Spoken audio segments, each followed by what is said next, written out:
Assalamualaikum warahmatullahi wabarakatuh. Hari ini 14 Juli 2020, saya baru saja selesai mengikuti sidang gugatan menolak Undang-Undang Dasar 45 palsu di Pengadilan Negeri Jakarta Pusat. Agendanya hari ini adalah membacakan replik dan atas permintaan saudara-saudara, saya akan mencoba membacakan kembali replik yang saya bacakan tadi di ruang pengadilan. Jakarta, 14 Juli 2020. Kepada Yang Mulia Majelis Hakim Pengadilan Negeri Jakarta Pusat, pemeriksa perkara nomor 592/PDT-G/2019/PN Jakarta Pusat di Jakarta, hal replik.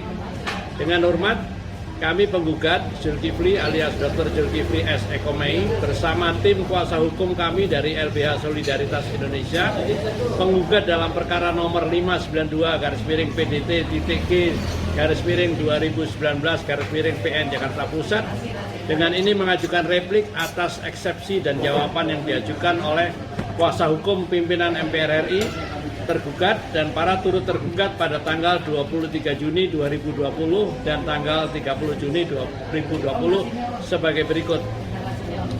Dalam eksepsi 1, bahwa penggugat menolak secara tegas seluruh dalil-dalil tergugat dan para turut tergugat dalam eksepsi kecuali yang penggugat akui dalam replik ini. 2, bahwa penggugat meragukan dalil eksepsi yang diajukan oleh tergugat dan para turut tergugat adalah buah pikiran dari pikiran yang jernih sebagai seorang intelektual di bidang hukum yang seharusnya berpikir jernih dan objektif untuk mencapai tujuan hukum, yaitu keadilan, kepastian, dan kemanfaatan. 3, bahwa penggugat melihat tergugat dan para turut tergugat yang diwakili oleh tim kuasa hukumnya masing-masing sebagai penyelenggara negara, sebagai orang-orang yang diberi amanah untuk mengemban tugas-tugas kenegaraan, tidak berpikir sebagai seorang negarawan yang seharusnya lebih mementingkan kepentingan bangsa dan negara dan bukan mementingkan ego sektoral kekuasaan atau kepentingan pribadi semata. 4, bahwa penggugat melihat bahwa tergugat dan para turut tergugat tidak berpikir secara objektif dan hanya berupaya mencari celah kekurangan dan kelemahan dari gugatan yang diajukan oleh penggugat, sehingga semangat yang dibangun adalah semangat permusuhan dan pertempuran, bukan semangat untuk mencari solusi terhadap kondisi bangsa dan negara kita. NKRI yang tercinta ini, yang akhir-akhir ini terus semakin terpuruk, rakyat di mana-mana sedang susah dan terpecah belah karena sistem pemerintahan dan tata kelola negara yang keliru. 5, bahwa tergugat dan para turut tergugat akhirnya menjadi rabun dan tidak melihat esensi dari gugatan yang penggugat ajukan, sehingga semua kompak menyatakan dan meminta Majelis Hakim yang mulia untuk menyatakan Pengadilan Negeri Jakarta Pusat tidak berwenang secara absolut untuk memeriksa dan mengadili perkara ini. 6, bahwa tergugat dan para turut tergugat telah salah dan keliru dalam membaca dan mencermati serta memahami isi gugatan yang penggugat ajukan, seolah-olah gugatan ini adalah gugatan untuk memeriksa dan mengadili perubahan Undang-Undang Dasar 1945, dikenal dengan sebutan amandemen Undang-Undang Dasar 1945, yang kemudian dinyatakan sebagai Undang-Undang Dasar 1945 oleh tergugat MPR RI sejak tanggal 10 Agustus 2002. 7, bahwa mungkin tergugat dan para turut tergugat bermaksud sengaja menggiring opini publik dan arah berpikir Majelis Hakim yang mulia untuk mengikuti alur pikir bahwa MPR RI sebagai lembaga tertinggi negara yang telah didegradasi kedudukannya hanya menjadi lembaga tinggi negara oleh perubahan Undang-Undang Dasar 1945 adalah merupakan lembaga yang suci yang tidak mungkin melakukan kesalahan dan bebas serta tidak terjangkau oleh proses pengadilan. 8, bahwa tergugat dan para turut tergugat mungkin sengaja lupa bahwa dalam hukum acara dikenal asas yang menyatakan hakim tidak boleh menolak perkara dengan alasan tidak ada hukumnya, dan hakim berwenang membuat hukum untuk memenuhi kekosongan hukum tersebut. 9, bahwa tergugat dan para turut tergugat seharusnya juga memahami prinsip hukum yang mengatur bahwa suatu perkara hukum haruslah ada lembaga hukum yang berhak untuk memeriksa dan mengadilinya, agar fungsi hukum untuk mengatur tata kehidupan dapat ditegakkan. Menjadi pertanyaan, jika Pengadilan Negeri Jakarta Pusat sebagai badan peradilan umum tidak berwenang mengadili, lantas badan peradilan mana yang berwenang untuk mengadili. 10. Bahwa sebagaimana telah penggugat dalilkan dalam surat gugatan yang penggugat ajukan, bahwa persoalan atau perkara hukum ini adalah merupakan perkara perbuatan melawan hukum yang dilakukan oleh MPR RI dalam kurun waktu 1999 sampai 2002 dalam melakukan proses perubahan Undang-Undang Dasar 1945, di mana dalam melakukan perubahan terhadap Undang-Undang Dasar 1945 tersebut, tergugat MPR RI telah melakukan pelanggaran atau norma hukum baik secara yuridis formal maupun material substantif. 11. Bahwa perbuatan melawan hukum melanggar norma hukum yang dilakukan oleh tergugat MPR RI dalam proses perubahan Undang-Undang Dasar 1945 antara lain: A. Dalam proses perubahan pertama tahun 1999, tergugat MPR RI telah melanggar TAP MPR nomor 2/MPR/1999 tentang tata tertib MPR yang mengatur bahwa produk hukum MPR RI hanya ada dua, yaitu keputusan dan ketetapan, dan harus dengan diberikan nomor. Tidak ada diatur produk hukum MPR berupa perubahan Undang-Undang Dasar 1945 yang tidak diberi nomor. Pelanggaran ini diperbaiki tahun berikutnya, yaitu dalam sidang tahunan 2000 dengan memasukkan produk hukum MPR berupa perubahan Undang-Undang Dasar dan tidak diberi nomor. B. Dalam proses perubahan kedua tahun 2000, tergugat MPR RI lupa menyatakan tanggal berlakunya perubahan kedua Undang-Undang Dasar 45 tersebut, namun materi perubahan tentang otonomi daerah dan perubahan kedua itu telah dijadikan sebagai dasar hukum dalam Undang-Undang Pembentukan beberapa kabupaten dan provinsi baru. Ini tentu akan menjadi persoalan hukum. Kesalahan ini kemudian diperbaiki dalam sidang tahunan MPR RI tahun 2002. Dalam proses perubahan ketiga tahun 2001, tergugat MPR RI melanggar GBHN tahun 99/2004, di mana MPR telah melakukan pembentukan lembaga tinggi hukum baru bernama Mahkamah Konstitusi. Padahal tidak ada rencana dalam haluan negara untuk membentuk lembaga tinggi baru tersebut. Sedangkan GBHN tahun 1999 dan sampai 2004 masih sah berlaku sampai periode September 2004. D.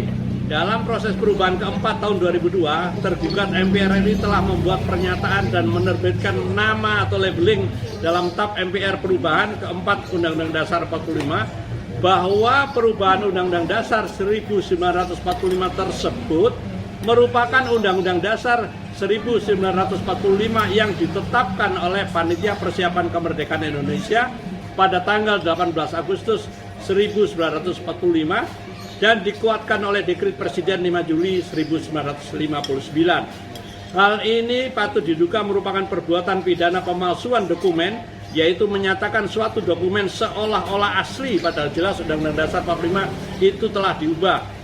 Kami telah melaporkan adanya dugaan pemalsuan tersebut kepada pihak Bareskrim Mabes Polri pada tanggal 17 September 2019. 12. Bahwa keterlibatan para turut tergugat adalah sebagai lembaga tinggi negara terkena akibat atau terdampak dari adanya perbuatan melawan hukum yang dilakukan oleh tergugat MPR RI dan seharusnya dapat mengambil tindakan hukum serta tidak berdiam diri membiarkan atas kesalahan yang dilakukan oleh tergugat MPR RI tersebut. Dalam tataran hukum publik, di luar proses gugatan ini, seharusnya para turut tergugat dengan segera mengambil tindakan untuk memperbaiki kesalahan tersebut dengan mendorong sidang istimewa MPR atau tindakan hukum lainnya. 13. Bahwa atas eksepsi yang menyatakan bahwa penggugat tidak dirugikan oleh proses perubahan Undang-Undang Dasar 1945 yang dilakukan secara melawan hukum oleh tergugat MPR RI tersebut, penggugat mengajak kita semua bercermin pada diri kita masing-masing. Apakah sebagai rakyat, sebagai anak bangsa kita tidak merasa dirugikan atas kondisi bangsa kita saat ini? Apakah kita merasa senang dengan nasib anak bangsa yang terpuruk, hidup susah, dan terpecah belah permusuhan hanya karena masalah perbedaan pilihan dalam pilpres, pilkada, dan pilkades langsung yang ditetapkan oleh perubahan ngawur atas Undang-Undang Dasar 1945 itu? 14. Bahwa secara materi demikian banyak uang negara yang dihamburkan dibuang percuma dalam proses pilpres, pilkada, dan pilkades yang justru menjadi alat pemecah belah anak bangsa. uang negara tersebut seharusnya dapat dimanfaatkan untuk kepentingan rakyat yang lain yang lebih bermanfaat. Bila saja untuk menopang pengobatan gratis sehingga penggugat sebagai bagian rakyat ikut merasakan manfaatnya. 15. Bahwa dengan dalil-dalil dan alur berpikir yang demikian, jika tergugat dan para tergugat membaca dan menelaah secara cermat menggunakan pikiran yang jernih dan objektif, akan jelas bahwa perbuatan melawan hukum yang dilakukan oleh tergugat MPR RI dalam menetapkan perubahan Undang-Undang Dasar 1945 harus dihentikan, dan Pengadilan Negeri Jakarta Pusat sebagai lembaga peradilan umum yang berkedudukan di Ibu Kota Negara Kesatuan Republik Indonesia, tempat di mana tergugat MPR RI berkedudukan, adalah lembaga hukum yang berwenang memeriksa dan mengadili perkara ini. 16. Bahwa adanya wacana atau ide atau dalil tentang pembatalan perubahan Undang-Undang Dasar 45 atau kembali ke Undang-Undang Dasar 1945 adalah hanya merupakan akibat hukum dan proses dari proses peradilan ini, di mana jika proses perubahan terhadap Undang-Undang Dasar 45 yang dilakukan oleh tergugat MPR RI tahun 1999-2002 dinyatakan sebagai perbuatan melawan hukum, maka konsekuensi hukumnya adalah perubahan Undang-Undang Dasar 45 tersebut adalah menjadi tidak sah atau batal demi hukum. Dan sebagai antisipasi untuk menjaga kekosongan hukum, maka Undang-Undang Dasar 1945 asli harus diberlakukan. Namun jika setelah itu terhadap Undang-Undang Dasar 45 akan dilakukan perubahan, sepanjang dilakukan secara benar dan tertib hukum, maka akan menjadi sah dan dapat diberlakukan. 17. Bahwa selain itu penggugat juga ingin menegaskan bahwa tentang kedudukan atau legal standing dari kuasa hukum tergugat MPR RI dalam kaitannya kewenangannya mengajukan dan memberikan jawaban atas gugatan kami. 18. Bahwa sebagaimana telah kami tegaskan dalam perubahan gugatan kami, berdasarkan tata tertib MPR RI, Ketua MPR hanyalah berfungsi sebagai juru bicara MPR. Dalam pengertian, Ketua MPR tidak berwenang mengambil keputusan penting dan strategis secara sendiri-sendiri dengan mengatasnamakan lembaga MPR, termasuk dalam memberikan jawaban atas gugatan yang kami ajukan. Sehingga eksepsi dan jawaban yang diajukan oleh kuasa hukum pimpinan MPR RI tersebut haruslah dianggap merupakan pendapat pribadi dari Ketua MPR, bukan jawaban dari tergugat MPR RI secara kelembagaan. Dan sudah seharusnya segala dalil dan keberatan yang diajukan dalam eksepsi dan jawaban tersebut untuk dikesampingkan. Apakah pihak MPR RI masih saja senang dengan sikap, gaya, dan pendiriannya untuk berani melawan hukum sebagaimana dilakukannya dalam menetapkan perubahan Undang-Undang Dasar 1945? Semoga tidak. 19. Bahwa kami mempunyai data dan informasi yang akan kami ajukan sebagai bukti dalam proses acara pembuktian bahwa sikap menolak terhadap gugatan ini yang tertuang dalam eksepsi dan jawaban dari kuasa hukum Ketua MPR adalah bukan sikap resmi lembaga MPR RI, melainkan hanya merupakan sikap pribadi dari Ketua MPR RI. Karena ada banyak anggota MPR RI yang mendukung gugatan ini untuk diproses serta dibawa ke sidang paripurna MPR RI. 20. Bahwa terhadap eksepsi dari para turut tergugat yang menganggap error in persona atas penarikan para turut tergugat sebagai pihak dalam perkara ini, seharusnya dapat dibaca bahwa para turut tergugat tidak seharusnya perlu untuk ikut mempersoalkan kewenangan Pengadilan Negeri Jakarta Pusat dalam perkara aku menyatakan error in persona di satu sisi, namun ikut mempersoalkan kewenangan Pengadilan Negeri Jakarta Pusat dalam mengadili perkara aku di sisi yang lain adalah merupakan sikap ambigu yang tidak pantas dilakukan oleh penyelenggara negara. Penyelenggara negara itu harus tegas dan jelas dalam bersikap.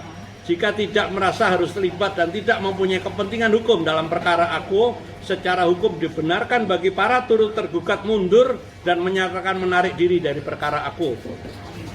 21. Bahwa satu hal penting yang perlu kami tegaskan dan ingatkan untuk kita semua adalah adanya putusan Mahkamah Agung nomor 44P/HUM/2019 tanggal 28 Oktober 2019 tentang uji materi atas pasal 3 ayat 7 peraturan KPU nomor 5 tahun 2019 yang telah berimplikasi atas keabsahan kedudukan presiden dalam pemilihan presiden tahun 2019, di mana dengan dibatalkan pasal 3 ayat 7 peraturan KPU tersebut yang dianggap bertentangan dengan Undang-Undang Pemilu nomor 7 tahun 2017 dan pasal 6A Undang-Undang Dasar 1945 adalah cermin dan buah dari kesalahan MPR RI dalam melakukan perubahan Undang-Undang Dasar 45, bahwa ketentuan pasal 6A ayat 3 sebagaimana telah kami uraikan dalam surat gugatan kami tanggal 27 September 2019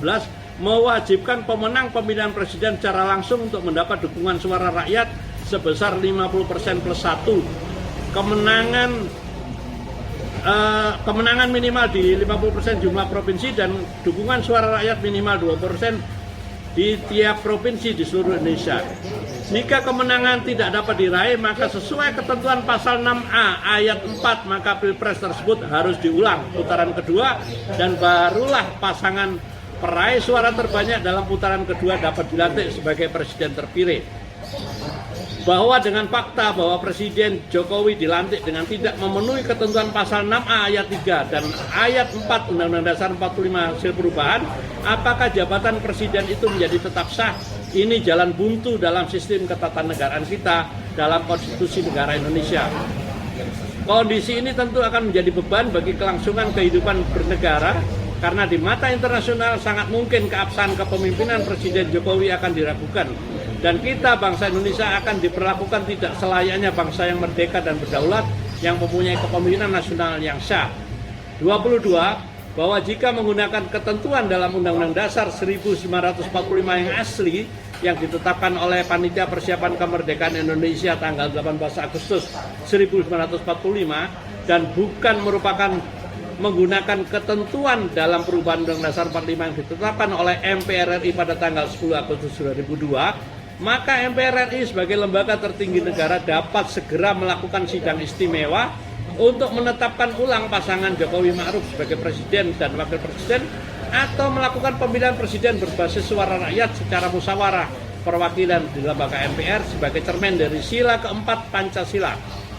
23. Bahwa sikap dari Majelis Hakim Agung Mahkamah Agung RI yang tetap memeriksa dan memutus perkara sesuai tugasnya, judicial review tanpa terganggu dengan sikap dan intervensi politik pihak atau lembaga lain, adalah merupakan cermin dari sikap luhur dan berani dari seorang hakim untuk menegakkan hukum secara jernih dan objektif. 24. Bahwa kami percaya dan meyakini majelis hakim yang mulia dalam perkara ini pun akan mempunyai sikap yang sama dengan para hakim agung tersebut, akan tetap memeriksa perkara perbuatan melawan hukum ini sampai tuntas secara profesional, jernih dan objektif tanpa campur tangan pihak lain. Meskipun tergugat dan para turut tergugat adalah merupakan lembaga negara, namun dalam perkara ini berkedudukan sebagai badan hukum yang secara hukum dapat ditarik sebagai pihak perkara perdata ini. Jika majelis hakim yang mulia menolak mengadili perkara aku, tentu akan menjadi pertanyaan apakah pengadilan negeri tidak berwenang mengadili perkara perbuatan melawan hukum hanya karena ada lembaga tinggi negara sebagai para pihak. Dalam pokok perkara, bahwa dalil-dalil dalam eksepsi mohon dianggap menjadi satu kesatuan dengan dalil-dalil dalam pokok perkara replik ini. 2. Bahwa penggugat tetap berpegang pada dalil-dalil gugatan penggugat dan menolak dalil-dalil tergugat dan para turut tergugat dalam pokok perkara kecuali secara tegas penggugat akui dalam replik ini.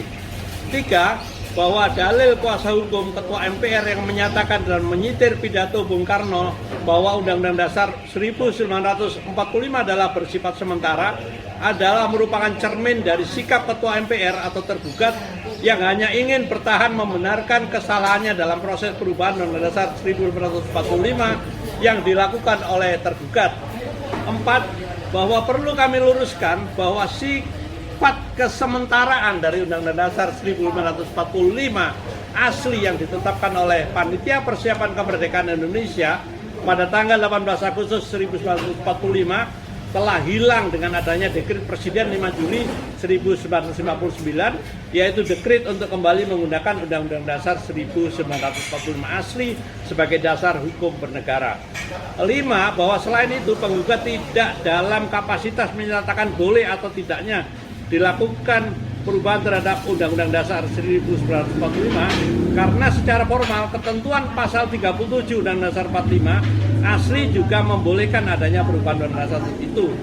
6. Bahwa yang menjadi pokok masalah adalah karena perubahan terhadap Undang-Undang Dasar 1945 yang dilakukan oleh tergugat MPR RI pada tahun 1999-2002 telah dilakukan secara melawan hukum yang mengakibatkan rusaknya tatanan kehidupan berbangsa dan bernegara di Negara Kesatuan Republik Indonesia tercinta ini. 7. Bahwa dalil-dalil dalam pokok perkara yang diajukan oleh para turut tergugat justru menjadi cermin dari akibat kesalahan dalam proses perubahan Undang-Undang Dasar 1945 yang dilakukan oleh tergugat MPR RI sehingga masing-masing pihak berpikir dan berjalan berdasarkan ego sektoral masing-masing. Jiwa dan semangat gotong royong, sistem musyawarah, rasa persatuan dan kemanusiaan yang dinaungi oleh ridho serta keberkahan dari Tuhan Yang Maha Esa hampir hilang dalam kehidupan berbangsa dan bernegara kita. 8. Bahwa kami percaya kerusakan sistem ketatanegaraan yang terjadi saat ini yang berakibat pada buruk dan rendahnya kualitas kehidupan sosial ekonomi masyarakat yang jauh dari cita-cita proklamasi 17 Agustus 1945 yaitu masyarakat adil, makmur, dan sejahtera adalah merupakan suatu fakta hukum dalam kehidupan kita sehari-hari yang dapat dirasakan oleh semua warga negara termasuk kita yang bersidang pada hari ini, sehingga secara hukum tidak perlu dibuktikan lagi apakah perbuatan melawan hukum yang dilakukan oleh tergugat MPR RI dalam melakukan perubahan Undang-Undang Dasar 1945 telah merugikan penggugat atau tidak. 9. Bahwa banyak dalil-dalil gugatan yang penggugat ajukan dalam surat gugatan adalah merupakan tawaran atau solusi untuk memperbaiki kondisi kehidupan berbangsa dan bernegara di NKRI tercinta ini yang seharusnya direspon positif oleh tergugat dan para turut tergugat dan bukan untuk dilawan, untuk dimentahkan tanpa solusi apa-apa. 10. Bahwa penggugat meyakini bahwa jika tergugat dan para tergugat masih memiliki sikap kenegarawanan, maka akan ada dan lahir sebuah jalan keluar atau way out yang bersifat win-win solution bagi semua anak bangsa. Namun jika tidak, kami berharap pada sikap luhur dan kebijakan dari Majelis Hakim yang mulia untuk memberikan jalan keluar. Bahwa berdasarkan seluruh dalil yang kami uraikan tersebut, mohon kiranya Majelis Hakim yang mulia mengambil sikap untuk dalam eksepsi atau putusan salah satu menolak seluruh eksepsi dari tergugat dan para turut tergugat. 2. Menyatakan Pengadilan Negeri Jakarta Pusat berwenang untuk memeriksa dan mengadili perkara akuo atau setidak-tidaknya memutuskan untuk melanjutkan pemeriksaan perkara akuo sampai dengan pemeriksaan saksi-saksi dan alat bukti. 3. Mengabulkan gugatan penggugat dalam putusan sela. Dalam pokok perkara, 1. Menolak dalil-dalil dan permohonan tergugat dan para tergugat dalam pokok perkara. 2. Mengabulkan seluruh permohonan penggugat dalam pokok perkara atas putusan lainnya yang adil dan bermanfaat bagi penggugat serta bangsa dan negara Kesatuan Republik Indonesia. Demikian replik ini kami ajukan atas perkenan Majelis Hakim yang mulia. Kami ucapkan terima kasih. Hormat kami kuasa hukum penggugat Advokat Penardan SH, penggugat Zulkifli alias Dr. Zulkifli S. Ekomei. Demikian replik yang bisa saya bacakan. Akan dilakukan jawaban dari mereka duplik dalam waktu seminggu ke depan. Demikian, Assalamualaikum warahmatullahi wabarakatuh.